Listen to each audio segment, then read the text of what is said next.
2023년 10월 12일 목요일 경제뉴스 모닝 브리핑을 시작하겠습니다.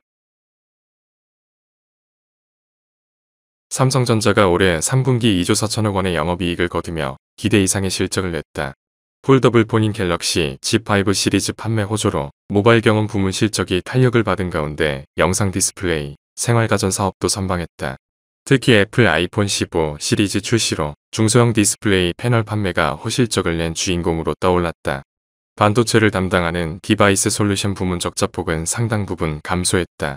DS 부문 적자폭은 3조 7천억에서 3조 8천억 원에 달할 것으로 추정된다. 올해 1분기 4조 5,800억 원, 2분기 4조 3,600억 원 적자에 비해 상당폭 줄어든 수준이다. 특히 디램이 올해 4분기 흑자 전환할 것으로 예상되면서 4분기 기대감이 커지고 있다. 다음 뉴스.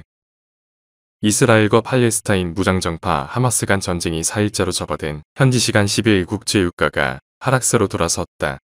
이날 서부 텍사스 산업유는 0.85달러, 하락한 85.53달러에 거래됐다. 전날 배럴당 3.50달러 넘게 폭등했지만 하루 만에 하락세로 흐름이 돌아섰다. 양측의 전쟁이 중동전으로 확대되지 않을 것이란 전망이 지배적이고 석유 시장 역시 50년 전과 크게 달라 유가 흐름이 이전과 다를 것이란 분석이 힘을 얻고 있다. 미국은 과거 중동전 당시와 달리 셰일 혁명을 통해 세계 주요 산유국으로 등극했고 필요할 경우 석유 자급 자족이 가능하다. 또 막대한 전략비 추격까지 확보하고 있어 유가가 뛸 경우 언제든 시장에 개입할 여력도 있다. 다음 뉴스. 중국이 1조 위안의 국채를 발행하는 방안을 검토하고 있다. 중국은 국채를 발행해 마련한 자금을 수자원 프로젝트 등 인프라 건설에 투입할 것으로 전망된다. 지난 6월에도 중국 정부가 1조 위안 규모의 국채를 발행할 것이라는 예상이 있었지만 자동차 가전 등 소비 촉진책과 주택대출 규제 완화 방안 등에 그쳤다. 중국 당국의 입장 변화는 최근 중국 경제가 반등 조짐을 보이고 있지만 여전히 부동산 침체가 심각한 데다 위안화 절하 압력이 계속되고 있기 때문이라는 분석이다. 다음 뉴스.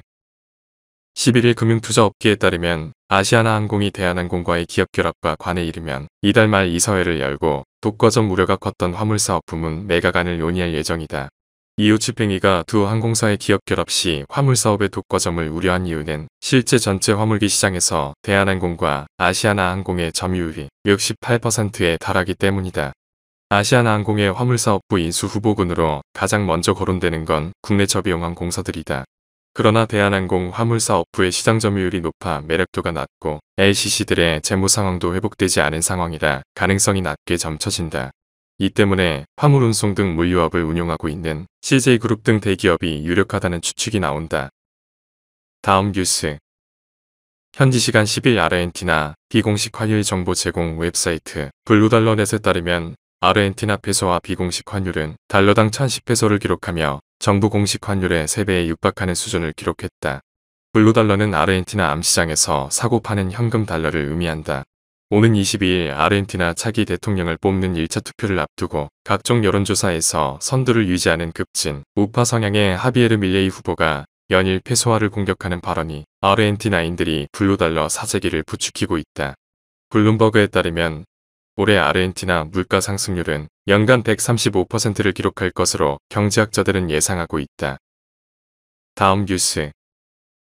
유럽연합이 중국산 전기차에 이어 풍력과 철강 제품에 대해서도 불공정 보조금 조사를 개시한다. 중국 기업들이 정부의 보조금 덕분에 싼 가격의 제품을 공급, 결국 자국 산업 경쟁력을 약화시키고 있다는 것이 명분이다. 이외 이런 움직임은 중국 산저가 철강과 경쟁해서 자국 산업을 보호하려는 미국의 대중 압박 전선에 동참하기로 결정했다는 의미로 해석되고 있다. 반면 중국의 보복 조치도 배제할 수 없다. 다음 뉴스. 현지 시간 11일 블룸버그 통신은 현지 방송을 인용해 스웨덴이 수도의 금융, 및 쇼핑 등 핵심 20블록에 대해 2025년부터 전기차와 일부 하이브리드 트럭 등 친환경 자동차만 운행이 가능하도록 하는 정책을 내놓을 예정이라고 보도했다. 스웨덴은 2025년부터 내연기관차 운행금지 구역을 점차 확대해 나갈 방침이다. 주요 선진국이 경제적 부담으로 내연차 판매 금지 목표를 2030년대로 미루고 있는 점을 고려할 때 가장 공격적인 환경정책으로 풀이된다. 다음 뉴스. 하나은행이 고시한 10월 11일 오후 8시 일본 원달러 환율은 1341원입니다. 시청해주셔서 감사합니다. 더 좋은 영상을 위해 구독, 좋아요 부탁드립니다.